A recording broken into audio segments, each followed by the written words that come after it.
경기도가 도민과 소통하기 위해 추진하는 경기 희망글판 두 번째 게시 작품으로 김포시에 거주하는 도민 김조희 씨의 고맙습니다. 당신 덕분입니다를 선정하고 이를 공개했다. 경기 희망글판은 경기도가 도민과 소통을 위해 도청사 열린 민원실 외벽에 설치한 가로 7m, 세로 3m 크기의 대형 글판이다.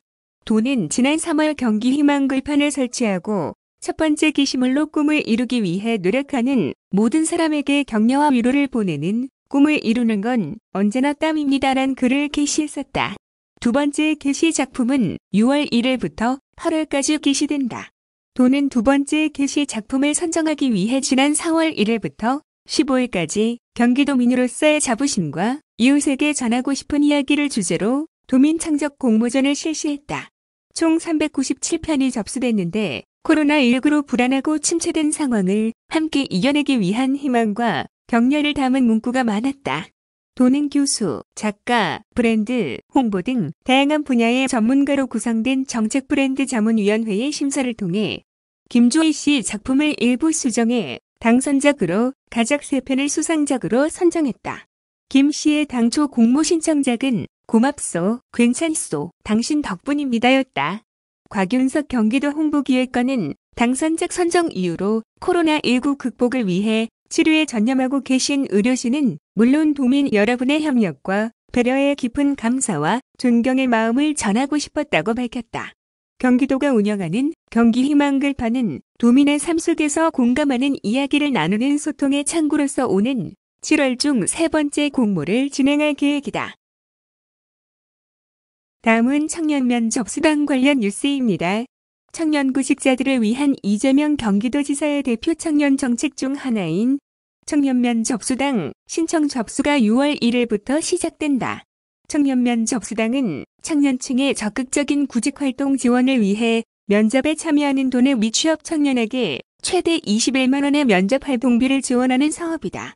경기도는 코로나19 장기화로 취업 활동에 어려움이 많은 사회적 상황을 반영해 지원 연령을 기존 만 34세에서 만 39세까지로 확대했다. 또한 근로기준 시간도 주 36시간에서 30시간으로 완화하는 등 최초 시행 계획보다 완화된 조건으로 신청 자격을 변경했다. 신청 대상은 신청일 기준 도내 거주하고 있으며 만 18세, 만 39세, 면접일 기준 미취업자, 주 30시간 이상 상시 근무 가능한 일자리에 지원해 면접에 응한 경기도 청년이다. 다만 프리랜서 등 근로 형성 관계가 적용되지 않는 일자리, 주 30시간 미만 일자리라도 상시 근무가 가능한 특수 고용 형태는 개별 사례를 별도 심의해 지원 여부를 결정한다. 다른 지원금 중복 수급자는 지원 대상에서 제외된다. 신청 기간은 6월 1일 오전 9시부터 7월 31일 오후 6시까지며 경기도 일자리재단 플랫폼 자바바에서 온라인으로 신청하면 된다.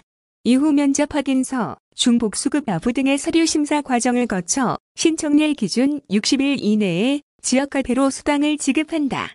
자세한 사항은 청년 면접 수당 전용 콜센터로 문의하면 된다. 김경환 경기도 청년복지정책과장은 청년들에게 이번 면접 수당이 구직 활동의 경제적 부담을 조금이나마 덜어주길 바란다며 청년 면접 수당이 많은 민간 기업들에게도 면접비 지급 문화가 확산되는 출발점이 되었으면 한다고 말했다.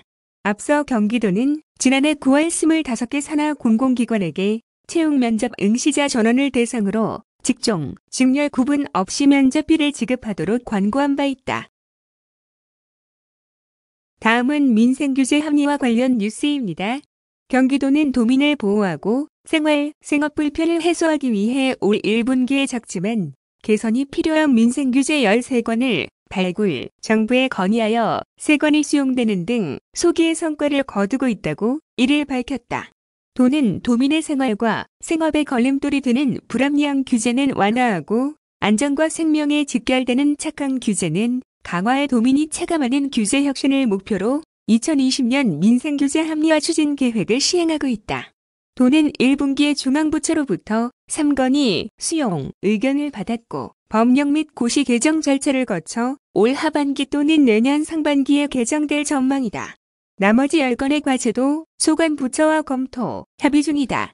불합리한 규제 완화 사례를 살펴보면 담배사업법 시행규칙이 개정 시행되는 7월부터 소매인이 가짜 신분증에 속아 청소년에게 담배를 판매한 경우 영업정지 처분을 면제받을 수 있게 된다.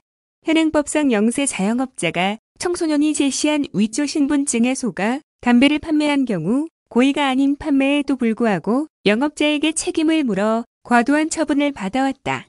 도는 편의점, 슈퍼마켓 협회와의 현장 간담회에서 많은 소매인들의 억울한 사연을 듣고 현장 컨설팅, 피해 사례 조사, 중앙건의 등 선량한 영업자들이 더 이상의 피해를 당하지 않도록 노력하여 관련 법령이 개정되는 성과를 얻게 됐다. 착한 규제 강화 사례로는 지하주차장 소화기 표시 기준 강화건이 있다. 매년 아파트, 오피스텔, 상가 등의 지하주차장에서 차량 화재가 빈번하게 발생하나 지하주차장에 비치된 소화기를 찾는 것이 매우 어려워서 초기 진화에 제대로 활용하지 못하고 있다. 현행 소화기 표시 기준은 단순히 보기 쉬운 곳에 부착하도록 규정하고 있어 실제 현장에선 제각각 부착하거나 낮은 곳에 부착하여 주차된 차량에 가려져서 안 보이는 경우가 많다. 이에 도는 누구나 소화기 위치 표지를 쉽게 볼 수 있어 화재 골든타임 안에 신속한 초기 대응이 가능하도록 개선하는 것이 매우 중요하다고 판단하고 지하주차장, 소화기 표지 화재 안전 기준 개선을 중앙부처에 건의했다. 소방청은 도의 건의를 일부 수용해 소화기 표지를 1.5m 이상으로 높이고 축광식 표지를 사용하는 것을 골자로 연말까지 관련 고시 개정을 추진하겠다고 통보해왔다. 개정 시 지하주차장의 자동차 화재로부터 국민의 생명과 재산을 보호하는 데 일조할 것으로 예상된다. 다만 도의 당초 건의에는 소화기 설치 기준과 기둥에 표지 설치 시 내면에 부착하도록 하는 개정안이 포함되어 있었으나 수용되지 못한 것은 아쉬운 점으로 추가 검토가 필요하다. 민생 불평 해소 사례로는 건설기계 소유자의 등록원부 간편 발급권이 있다. 현행 건설기계 소유자가 시군 민원창구에서 등록원부를 발급받을 경우에는 소유자 본인이 매도 발급 신청서를 매번 작성, 제출해야 하는 불편을 겪고 있다. 소관부처인 국토교통부는 내년 상반기까지 관련 법령을 개정할 계획으로 개정 후에는 건설기계 소유자가 신분증 제시만으로 등록원부를 간편하게 발급받을 수 있을 것으로 기대된다. 이 밖에 소상공인 지원을 위한 오늘의 상품권 가맹점 등록 대상 확대, 5개 광고물 변경 허가 신고 시 표시기간 연장, 목욕장업 제외시설, 합리적 개선, 소상공인 보호를 위한 청소년 보호법, 규제 개선 등 소상공인 분야 개선 방안 4건을 정부와 협의 중이다. 정부와 협의 중인 생활불편 분야 6건은 보행자 미끄럼 사고 방지를 위한 보도, 설치 기준, 개선, 가족관계 증명서 창구 발급 시 신분 확인 간편화, 의약분업 예외지역 범위 확대, 남림 부부, 시술비 지원 확대, 미혼부 자녀의 출생신고, 규제 개선, 공장부 진해 창고용, 가설 건축물 재질, 합리화 등이 있다. 류인권도 정책기획관은 신발 속에 있는 모래알은 빨리 털어내지 않으면 오래 걷지 못하는 것처럼 사소하지만 개선이 꼭 필요한 민생 규제를 지속적으로 발굴해 확실히 개선해 나가겠다.